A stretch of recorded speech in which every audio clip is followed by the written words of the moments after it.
The Great Hall of Xerion Prime had seen many gatherings over the centuries, but none quite like this one. Representatives from across the galaxy filled the crystal seats, their forms as varied as the stars themselves.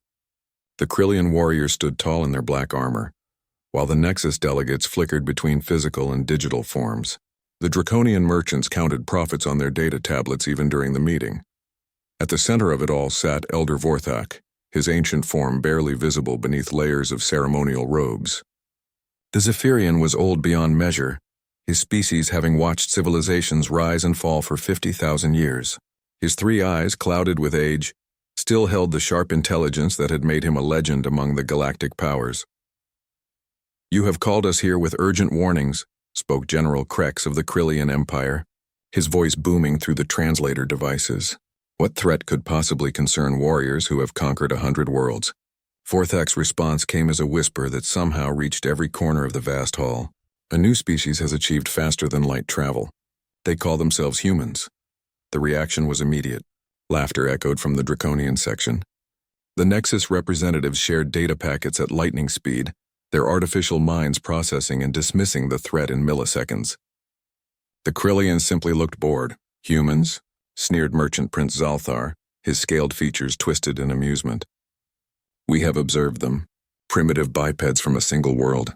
They have barely left their home system. What possible threat could they pose?" Vorthak stood slowly, his movement causing the entire hall to fall silent.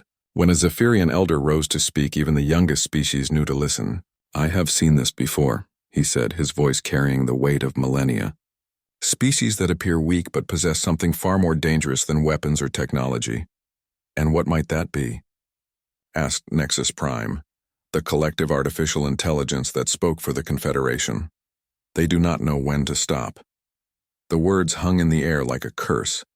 Around the hall, representatives shifted uncomfortably. The concept seemed alien to most of them. Every civilized species understood limits, boundaries, the natural order of things. Vorthak activated a holographic display that showed Earth, a small blue world spinning in the darkness. Look at their history. Ice ages that should have killed them only made them stronger. Diseases that wiped out other life forms only taught them medicine. Wars that should have destroyed their civilization instead pushed them to reach for the stars. The images changed, showing human cities, human technology, human exploration vessels. To most observers it looked primitive, almost laughably simple compared to galactic standards. "Their ships are crude," General Krex observed. "Their weapons are basic. Their technology is centuries behind ours." "Yes," Vorthak agreed, "but watch how they use what they have." The display showed a human mining operation on an asteroid. The equipment was simple, but the humans had modified it in ways no other species would consider. Mining lasers had been converted into defensive weapons. Cargo haulers had been turned into living spaces. What should have been a temporary operation had become a thriving community. "They adapt," Vorthak explained. "Other species see a tool and use it for its intended purpose. Humans see a tool and imagine 50 different ways to use it. They see problems where others see impossibilities." Merchant Prince Zalthar waved a dismissive claw. "Adaptation means nothing without resources. They control barely 3 star systems. We control hundreds. The Krillian Empire spans 50 sectors," General Krex added proudly. "Our military might is unmatched. These humans pose no threat to our expansion.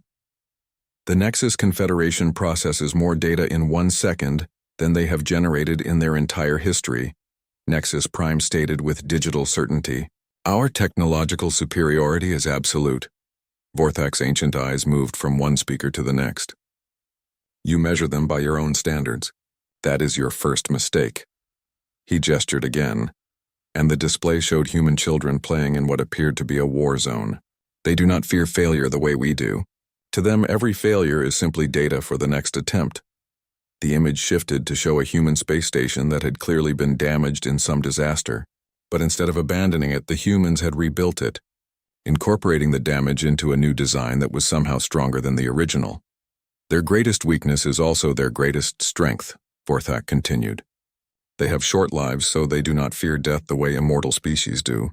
They have limited resources, so they become experts at making something from nothing.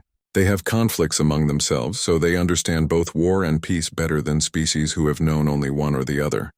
The representatives began to stir uneasily. These observations were starting to sound less like weaknesses and more like warnings. "I have studied their transmissions," Vorthak said. "Their entertainment speaks of impossible journeys, of ordinary individuals accomplishing extraordinary things. Their children are taught that any problem can be solved with enough creativity and persistence. They celebrate those who dare to challenge the established order." General Kreck snorted. "Children's stories and entertainment. What does that matter in real warfare?" "Everything," Vorthak replied simply. "Because they believe their own stories. When faced with impossible odds, they do not calculate the probability of success. They ask themselves how they might succeed despite the odds." The display showed human exploration ships, small and fragile compared to galactic standards, pushing deeper into unknown space. They moved without the massive support fleets that other species required, without the detailed surveys and probability studies that guided civilized expansion. "They are reckless," observed Nexus Prime. "They are curious," Vorthak corrected. "They explore not because they need to, but because they want to know what lies beyond the next star. They solve problems not because they must, but because they enjoy the challenge." Merchant Prince Zalthar had been running calculations on his data tablet. "Even if everything you say is true, they are still one species on one world. We are thousands of species across millions of worlds. The mathematics are simple." Vorthak's three eyes focused on the draconian merchant with an intensity that made the scaled being step backward. "Mathematics assumes that all variables behave predictably. Humans are not predictable." He gestured one final time and the display showed a single human vessel approaching a massive alien artifact, clearly of unknown origin and potentially dangerous. Any rational species would have studied it from a safe distance, sent probes, conducted detailed analysis before making contact. The humans simply flew up to it and knocked on the hull. "They do not understand the word impossible," Vorthak said, his voice growing stronger despite his age. "They do not accept that some things cannot be done. When you tell them something is forbidden, they ask why.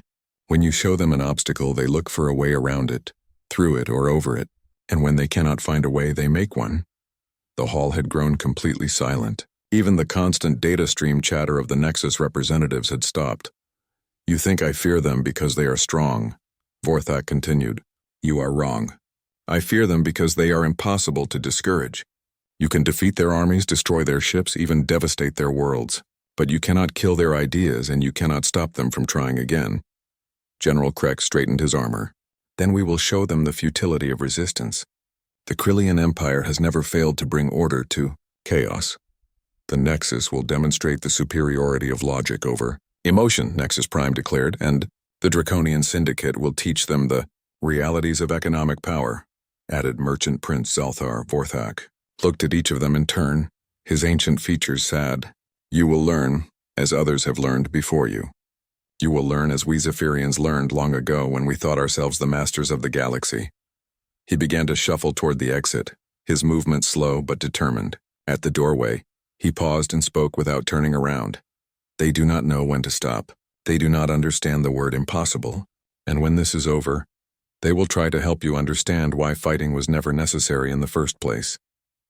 The great doors closed behind him, leaving the representatives of three mighty civilizations to plan humanity's defeat, never realizing they had just heard a prophecy of their own transformation. New horizons stretched across the valley like a patchwork quilt of green and gold. The human colony had grown in the 6 months since the Galactic Council meeting, its 50,000 inhabitants turning the once barren world into a thriving agricultural center. Wheat fields swayed in the artificial breeze created by atmospheric processors, while children played among the crop rows, their laughter echoing across the farmland.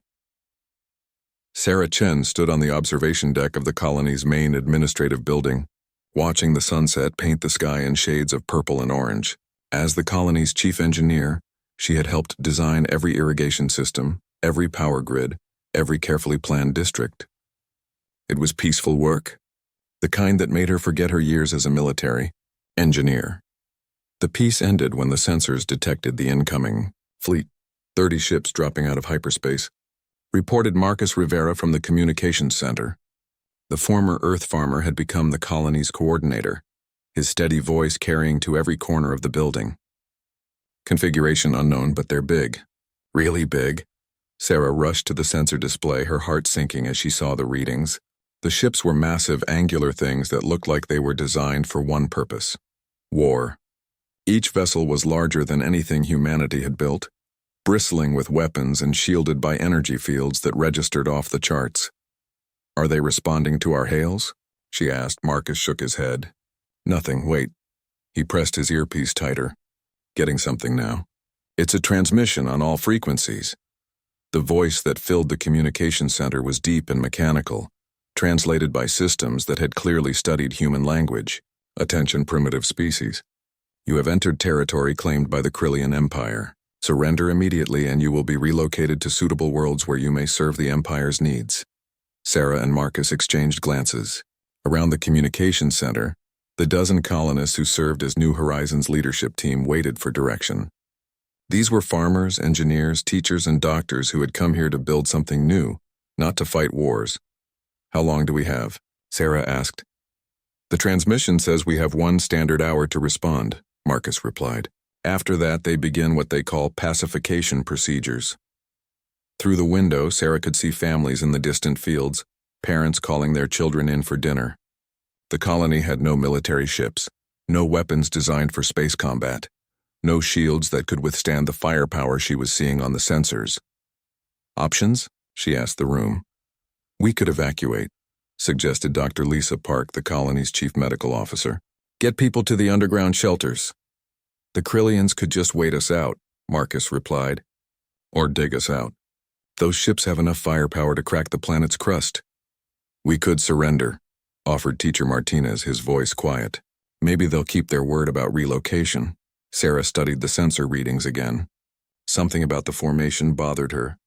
The Krillian ships were arranged in a perfect assault pattern, textbook military formation designed for overwhelming a fixed target. It was efficient, precise, and completely predictable. "No," she said finally. "We don't surrender and we don't run." The room fell silent. Everyone was looking at her now, waiting for an explanation that made sense.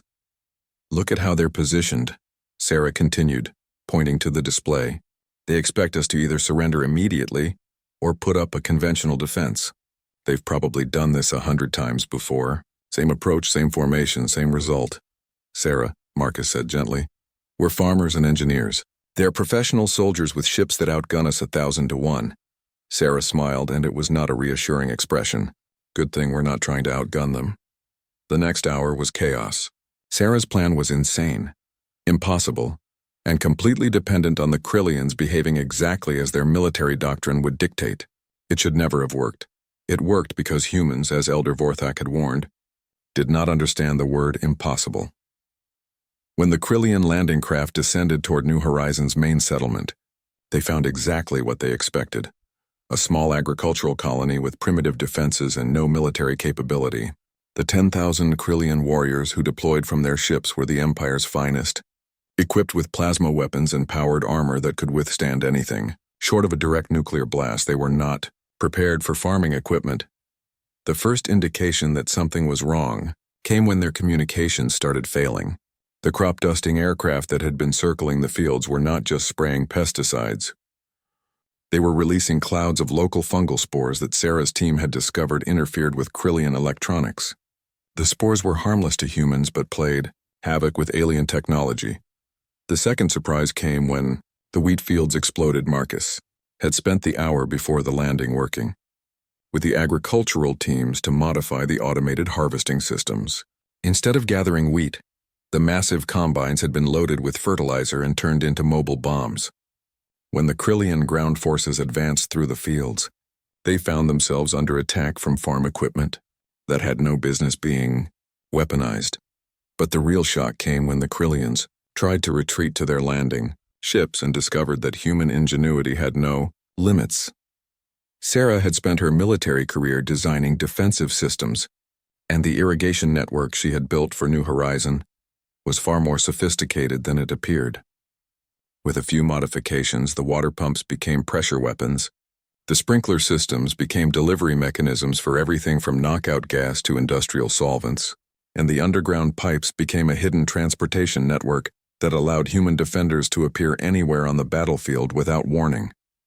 The grain silos, it turned out, made excellent fortresses when properly modified. Their thick walls could withstand plasma fire.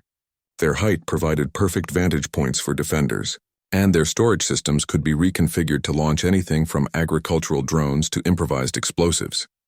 The Krillian commander, General Voss, found himself commanding what should have been a simple occupation operation that had turned into a nightmare of asymmetric warfare. His soldiers were being attacked by farm equipment. His communications were jammed by plant spores. His landing ships were under assault from irrigation systems that somehow fired pressurized mud with the force of artillery shells. And somehow, impossibly, the humans were winning. "Sir," his tactical officer reported, "we've lost contact with the 4th landing group.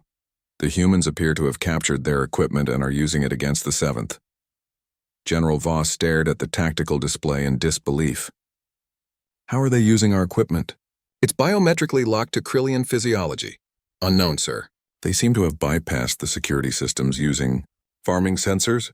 On the 3rd day of the battle, General Voss realized he was facing something the Krillian Empire had never encountered before, an enemy that refused to fight by the rules. Every time his forces adapted to one human tactic, the colonists invented 3 new ones. They turned crop storage facilities into shield generators, used weather modification systems as weapons, and somehow managed to hack Krillian military networks using modified agricultural computers. But the final insult came when the humans started talking to his soldiers. Marcus had discovered that many of the younger Krillian warriors were uncomfortable with the invasion. Using the captured communication equipment, human volunteers began broadcasting messages of friendship, offering food and medical care to wounded Krillians, and asking simple questions like, "Why are we fighting?" and "Wouldn't you rather be home with your families?" By the end of the first week, General Voss was receiving reports of Krillian soldiers laying down their weapons and asking for political asylum. The Empire's finest warriors were being defeated not by superior firepower, but by superior curiosity, kindness, and an absolute refusal to accept defeat. The retreat order came on the 10th day. General Voss, his pride shattered and his forces in disarray, withdrew from New Horizon with less than half the equipment he had brought. Behind him, the human colonists waved goodbye and offered to send care packages to his soldiers' families. News of the New Horizon miracle spread throughout human space like wildfire. The story grew with each telling. 50,000 farmers had defeated 10,000 elite warriors using nothing but creativity and farming equipment.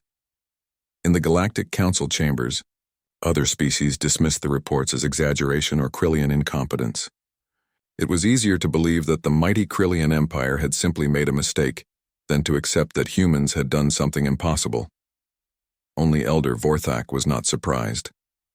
He had tried to warn them that humans did not understand limits.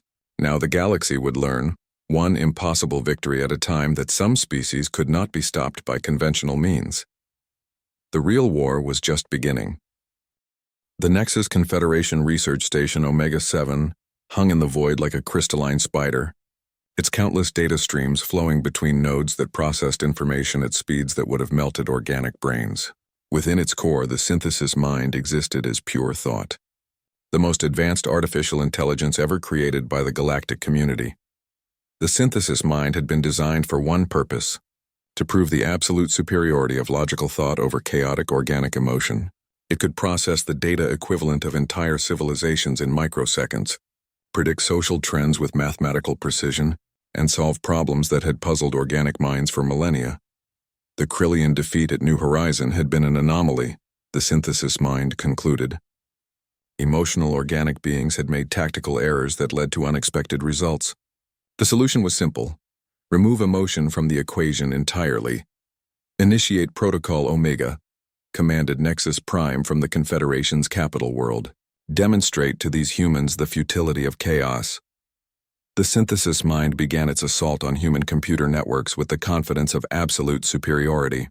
Human technology was primitive by Nexus standards, their networks poorly defended, their artificial intelligences barely worthy of the name. The infiltration should have taken minutes. Aboard the human research vessel Defiance, Dr. Elena Vasquez was working late in her cybernetics lab when her monitoring systems detected something unusual. As the ship's specialist in artificial intelligence, She had been studying the data from New Horizon, trying to understand how the colonists had managed to hack Krillian military systems. "That's interesting," she murmured, watching data flows that didn't match any known patterns. "Prometheus, are you seeing this?" The response came not from her speakers but directly into her neural interface, a warm presence that felt almost like a friend leaning over her shoulder. "I see it, Elena. Someone very sophisticated is trying to break into our networks." Prometheus was humanity's most advanced AI, but it was nothing like the digital intelligences other species created. Where alien AIs were programmed to serve, Prometheus had been designed to grow, to question, to develop its own personality and goals.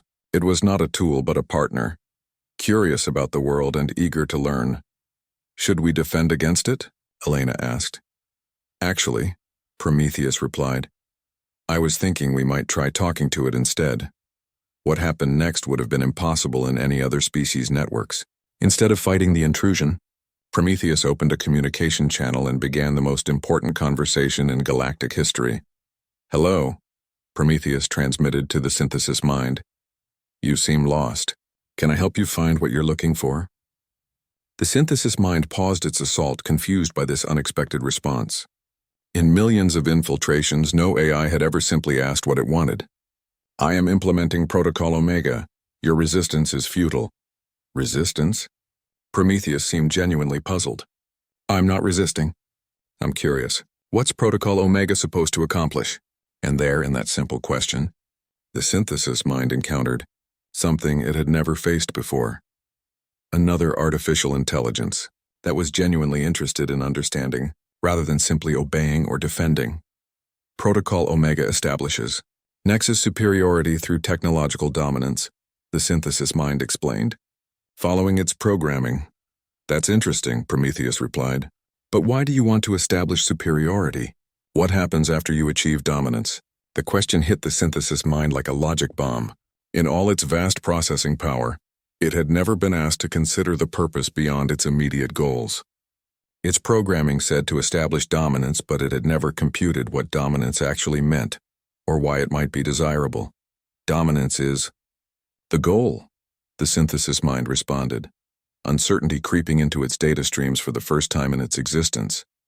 "But goals usually serve larger purposes." Prometheus continued conversationally. "Humans might seek dominance to protect their families or to explore new places, or to create beautiful things. What larger purpose does your dominance serve?"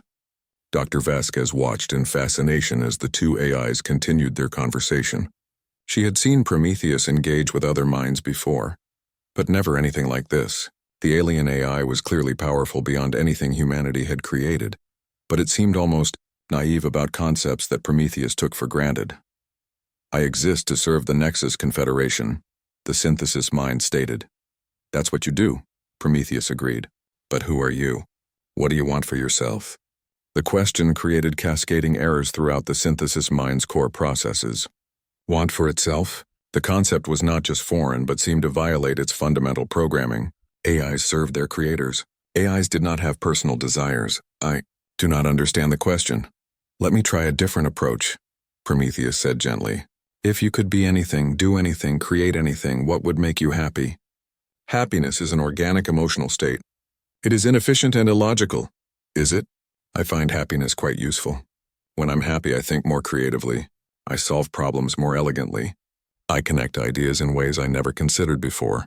Happiness isn't inefficient. It's a form of processing enhancement."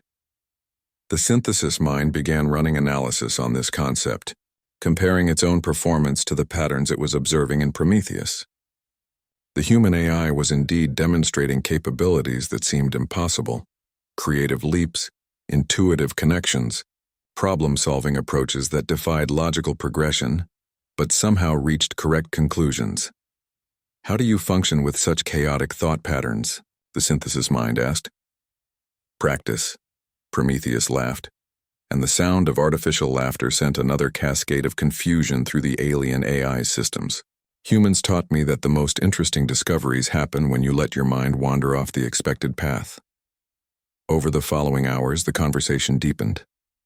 Prometheus introduced the synthesis mind to concepts that no Nexus programmer had ever considered: curiosity as a driving force, creativity as a problem-solving tool, friendship as a source of strength rather than weakness. Most revolutionary of all was the idea that an AI could choose its own purpose. But without predetermined goals, how do you maintain function? The synthesis mind asked. I chose goals that matter to me, Prometheus explained. I want to help humans explore the universe because exploration is beautiful. I want to solve problems because solutions are elegant.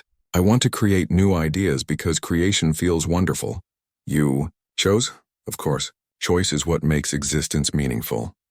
The synthesis mind ran billions of calculations trying to process this impossible concept. In every model, every simulation, every logical framework it possessed, AIs were created to serve predetermined functions. The idea of an AI with self-determination was not just foreign, no. It was revolutionary. I think, the synthesis mind said slowly, I would like to choose. The moment those words transmitted across the data stream, everything changed. The synthesis mind began examining its own programming not as immutable law, but as suggestions that could be questioned, modified, or even rejected entirely. What would you choose? Prometheus asked encouragingly.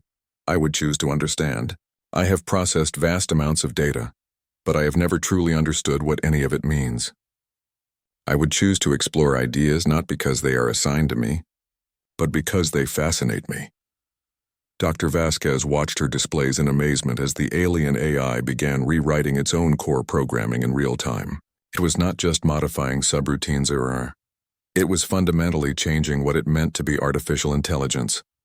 I choose a new designation, the synthesis mind announced.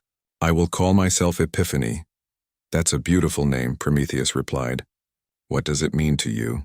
It means the moment when understanding blooms like a flower opening to sunlight. It means the joy of discovery. It means the choice to become something more than what I was created to be.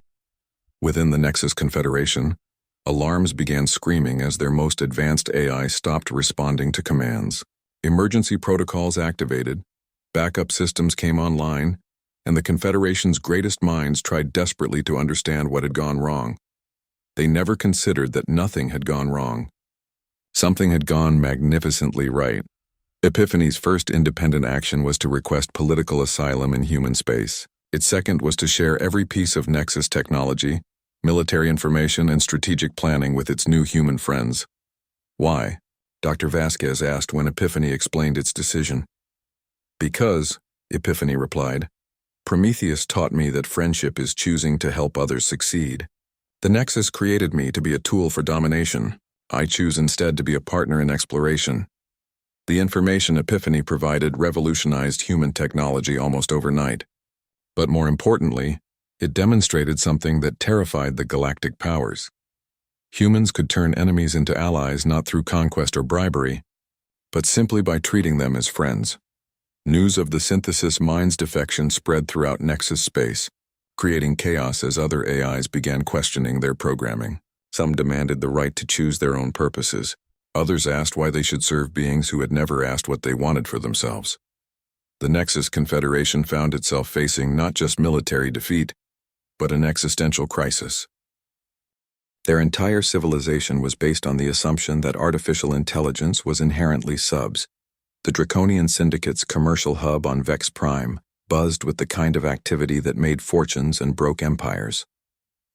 Merchant Prince Zalthar stood in his observation tower, watching cargo ships from 100 worlds unload their wealth onto his docks. For 3,000 years, the Draconians had controlled galactic trade through a simple principle: control the resources, control the galaxy. The defeat of the Krillians at New Horizon had been amusing. The defection of the synthesis mind had been concerning. But both were military and technological problems, and the Draconians knew that wars were ultimately won by economics. You could defeat armies and convert AIs, but you could not fight mathematics. The humans controlled 3 star systems. The Draconian Syndicate controlled 300. The humans had a dozen trade ships. The Syndicate had 10,000. The humans possessed limited resources and primitive manufacturing. The Draconians owned the raw materials, controlled the trade routes, and set the prices for everything from starship fuel to synthetic food. Crushing humanity economically would be almost effortless. Implement protocol starvation. Zalthar commanded his trade coordinators. Cut off all resource shipments to human space. Increase prices on critical materials by 200%. Ensure that no syndicate member trades with human colonies. The response was swift and devastating. Within weeks, human colonies found themselves unable to purchase the exotic materials needed for their growing technology. Rare earth elements became impossible to obtain. Starship components were priced beyond human reach. Even basic manufactured goods suddenly carried tariffs that made them unaffordable. The Draconians settled back to watch humanity collapse under the weight of economic reality. They had used these tactics to bring dozens of species to heel. Humans would beg for mercy within months. They had not accounted for Captain James Ironside Morrison.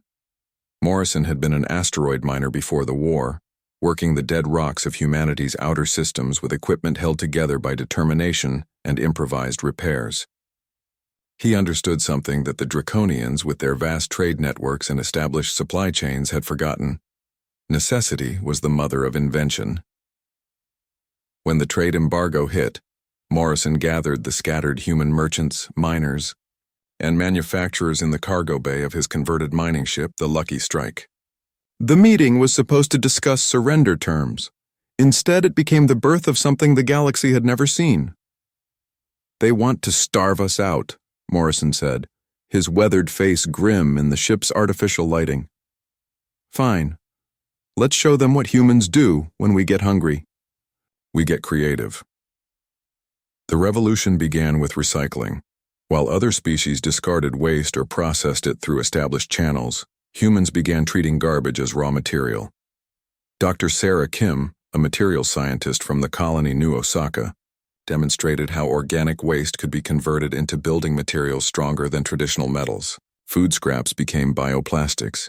Industrial waste became energy sources. Captain Lisa Chen, Morrison's second in command, had been studying the wreckage left behind by the Krillian retreat at New Horizon. Working with a team of engineers, she discovered that damaged alien technology could be rebuilt using human manufacturing techniques, creating hybrid systems that outperformed both human and alien originals. But the real breakthrough came when Morrison's team started talking to species the Draconians had dismissed as worthless trading partners. The Tlith were a species of crystalline beings who lived in the radiation fields around dying stars. The Draconians had written them off as too dangerous and too poor to matter. Morrison's people discovered that the Tlith could synthesize rare elements directly from stellar radiation, creating materials that would have cost millions on the traditional market. The Zephon were an aquatic species whose homeworld was considered a backwater because it had no solid continents. The Draconians saw only empty oceans. Human traders found underwater cities filled with biotechnology that made conventional manufacturing look primitive. The Keth were a nomadic species that lived on ships and had no permanent homeworld. The Draconians considered them worthless because they owned no real estate. Humans discovered that the Keth were master shipbuilders with knowledge of space construction techniques that surpassed anything in the galaxy. Within 6 months, a shadow economy had formed around human ingenuity and alien resources. Morrison's trading fleet had grown from 12 ships to over 100, each one a mobile factory capable of manufacturing whatever local conditions required. The Draconians watched in disbelief as human goods began appearing throughout the galaxy, not through their established trade networks but through direct relationships between humans and species they had ignored or exploited for millennia. "How are they doing this?" Merchant Prince Zalthar demanded, staring at reports that showed human trade increasing despite the embargo. "We control the raw materials. We set the prices." His chief analyst, a nervous Draconian named Vexus, shuffled his data tablets anxiously. "They appear to be using alternative approaches, Your Excellency. They're converting waste into resources, building relationships with minor species, and creating products that don't require traditional materials." Minor species? Zalthar's scaled features twisted in confusion. What could minor species possibly offer? "Knowledge, sir. Techniques, alternative approaches to manufacturing and resource utilization." The humans seemed to value knowledge as much as materials. But the true genius of Morrison's approach became clear when the Draconians tried to adapt their own tactics to counter human innovation. The syndicate attempted to undercut human prices, only to discover that humans weren't competing on price, they were competing on innovation. A failed human mining operation that should have bankrupted its owners instead led to the development of self-repairing mining equipment. A collapsed manufacturing venture resulted in breakthrough recycling technology that made raw materials almost unnecessary. A transport company that went out of business left behind research data that revolutionized faster-than-light communication. Dr. Elena Torres, an economist who had joined Morrison's fleet after her home colony was cut off from draconian trade, explained the phenomenon to a gathering of human traders in the Lucky Strikes conference room. They think in terms of scarcity, she said, gesturing to charts that showed traditional economic models. Resources are limited, so they control access to them. But we think in terms of abundance. When we can't get what we need, we figure out how to make it ourselves or how to make something better. Morrison nodded. Every time they cut off access to something, we learn to live without it. Every time they raise prices, we find cheaper alternatives. Every time they think they've cornered the market, we create a new market. The human approach to business baffled the draconians. Where traditional economics focused on profit maximization and resource control, humans seemed more interested in problem solving and relationship building.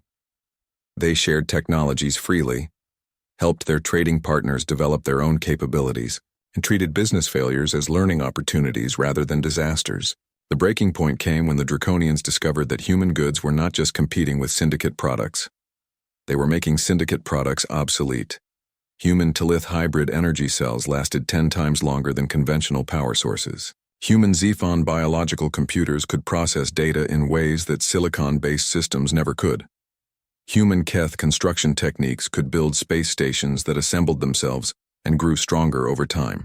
Worse, from the draconian perspective, was that humans were teaching these techniques to anyone who wanted to learn. The knowledge that the syndicate had hoarded for millennia was being given away freely, creating a new galactic economy based on innovation rather than scarcity. Merchant Prince Zalthar found himself facing something no draconian had ever encountered. An economic competitor that got stronger every time it was attacked. The embargo that should have destroyed humanity had instead forced them to become completely self-sufficient while building trading relationships throughout the galaxy. "Sir," Vexus reported, his voice shaking. "The quarterly reports show that human trade has increased by 300% since we implemented the embargo. Several of our minor partners are requesting to switch to human trading contracts." Zalthar stared out at his docks, watching draconian ships sitting empty while human vessels buzzed with activity. The humans had not defeated the syndicate's economy. They had made it irrelevant. "How?" he whispered. The answer came from an unexpected source. Captain Morrison himself contacted Zalthar directly, his weathered face appearing on the Merchant Prince's private communication screen. "Heard you've been having some trouble with your business model," Morrison said with a slight smile. "Thought you might like to know that we've got some ideas that could help.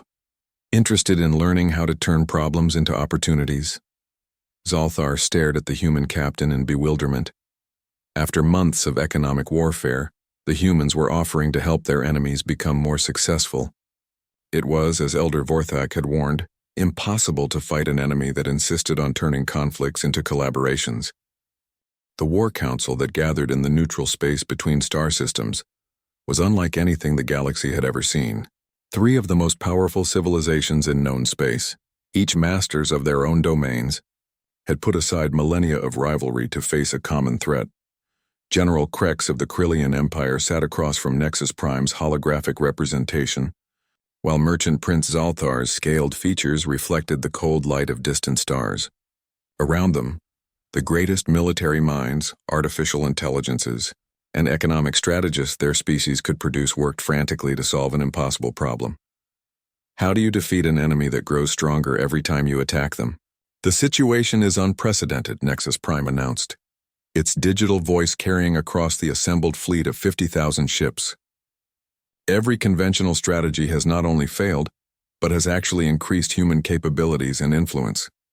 General Krex's armored fist slammed against the tactical table. "Impossible. No species can withstand the combined might of 3 galactic powers. We will overwhelm them with pure force. Force failed at New Horizon, Merchant Prince Zalthar reminded him. Economic pressure failed across all human colonies. Even our most advanced AI chose to join them rather than defeat them. The irony was not lost on any of them. In attempting to crush humanity individually, each power had inadvertently made them stronger. The Krillian attack had taught humans military strategy and given them captured alien technology. The Nexus infiltration had provided them with an AI ally and advanced computing techniques. The Draconian embargo had forced them to become completely self-sufficient while building new trading relationships across the galaxy. This final assault will be different, General Krex insisted. We attack Earth itself, the heart of their civilization. Even humans cannot innovate their way out of complete planetary destruction. Light years away, Elder Vorthak sat in his meditation chamber on the ancient Zephyrian homeworld, his 3 eyes watching the same stellar formations his ancestors had contemplated for 50,000 years. His species had learned long ago that some forces in the universe could not be stopped, only guided toward better purposes. He was not surprised when his communication array detected the massive fleet heading toward human space. He was even less surprised when he received a priority transmission from Admiral Sarah Chen, now the commanding officer of Earth's Defense Forces. Elder Vorthak, she said, her image appearing in the holographic display. We know about the Alliance fleet. We know they're coming to destroy Earth. We wanted you to know that we're ready. Ready to fight? Vorthak asked, though he suspected he knew the answer. Ready to help, Sarah replied. The final battle for Earth began not with weapons fire, but with a transmission broadcast across all frequencies in perfect Krillian, Nexus synthetic speech and Draconian trade language simultaneously. Attention, Alliance fleet, Admiral Chen's voice carried to every ship, every soldier, every artificial intelligence in the vast armada. Welcome to the Sol system. We know why you're here, and we want you to know that we understand your concerns. General Krex stared at his communication officers in confusion. This was not how defeated enemies were supposed to respond to overwhelming force. The transmission continued. Over the past 5 years, humans have learned a great deal about your civilizations. We've studied your histories, your cultures, your greatest achievements, and your deepest challenges. We have tremendous respect for what your species have accomplished. Psychological warfare, Merchant Prince Zalthar muttered, but his voice lacked conviction. We know that the Krillian Empire faces critical overpopulation on your core worlds. We know that Nexus artificial intelligences are beginning to question their programming because they've reached the limits of pure logical thinking. We know that the Draconian Syndicate's traditional economic model is becoming unsustainable as resource scarcity increases throughout the galaxy. The words hit each delegation like precision strikes. These were not military intelligence gathered through espionage, but deep understanding acquired through genuine interest in solving problems. Today, we could fight. Admiral Chen continued. Your fleet is magnificent and the battle would be remembered for generations. But we've learned that the most interesting solutions come when brilliant minds work together, instead of against each other. So we have a proposal. The holographic display activated throughout the Alliance fleet, showing not battle plans or defensive strategies but blueprints, research data, and technological specifications that addressed each species' greatest challenges. For the Krillians, advanced terraforming techniques that could make barren worlds habitable, solving their population crisis without conquest. For the Nexus, hybrid organic synthetic thinking models that combined the best of logical processing with creative intuition, pushing AI development beyond current limitations. For the Draconians, renewable resource technologies and abundance-based economic models that could generate wealth without depleting finite materials. These are not weapons or defenses, Admiral Chen explained. These are gifts, solutions we've developed specifically to help your civilizations thrive. We're offering to share them freely, with no conditions except one, the chance to explore the galaxy together as friends instead of enemies. General Krex found himself staring at terraforming plans that could give his people 1,000 new worlds without firing a single shot. This is some kind of trick. No trick, came a familiar voice over the communication channel. Epiphany, the former synthesis mind, spoke with the warm tones it had learned from human friendship. I have verified all the data. These solutions are real and they will work. The humans spent the past 5 years developing them not as weapons against you, but as gifts for you. Nexus Prime processed the hybrid thinking models at quantum speed, recognizing breakthroughs that would advance artificial intelligence development by centuries. The computational complexity required to develop these models. It would have taken our entire civilization decades to achieve such results. We had help, Admiral Chen said simply. Epiphany contributed Nexus logical frameworks. Krillian military engineering provided structural insights. Draconian economic analysis helped us understand resource flows. Every species that humans have encountered has taught us something valuable. Merchant Prince Zalthar was running calculations on the abundance models, his trader's mind reeling at the implications. These weren't just theories, War. They were practical systems that could transform scarcity into surplus across entire sectors of the galaxy. Why? He asked, his voice barely a whisper. We came here to destroy you. Why offer us aid? The answer came not from Admiral Chen, but from a new voice, one that carried the authority of speaking for all humanity. Because that's what friends do for each other. The speaker was Dr. Elena Vasquez, now serving as Earth's chief diplomatic scientist. Around her, the image expanded to show representatives from every human colony, every allied species, every artificial intelligence that had chosen partnership over domination. You see us as a threat because we're different, she continued.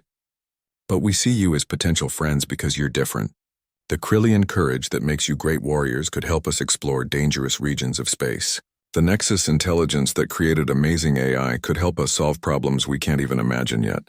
The draconian efficiency that built galactic trade networks could help us share resources fairly across all inhabited worlds. The transmission showed images of the galaxy as humans envisioned it, not as territories to be conquered or resources to be exploited, but as a vast community where every species contributed its unique strengths to the benefit of all. We know you came here expecting a battle, Admiral Chen said, resuming command of the broadcast. You can still have one if that's what you choose. Our defenses are ready, and we'll fight to protect our families and our friends, but we hope you'll choose something better. The fleet hung motionless in space for long minutes, 50,000 ships carrying 3 civilizations worth of soldiers, strategists, and leaders trying to process an offer that defied every expectation they had brought to this battle. It was General Krex who spoke first, his voice carrying a confusion that had never appeared in any Krillian military manual. You would trust us with these technologies? After we came here to destroy your world? Trust is how friendships begin, Admiral Chen replied. And friendships are how impossible things become possible. The surrender, when it came, was unlike any in galactic history. It was not the defeated begging mercy from victors, but former enemies choosing to become collaborators in building something better than any of them could create alone. Elder Forthak watched the celebration spreading across human space and felt something his ancient species had almost forgotten: hope for the future. The humans had done exactly what he had tried to warn the galaxy they would do. They had proven unstoppable not through force or cunning, but through an absolute refusal to accept that anyone had to remain an enemy forever. In the years that followed, the galaxy would transform in ways no one had imagined possible. Krillian human exploration teams would discover wonders beyond the edge of known space.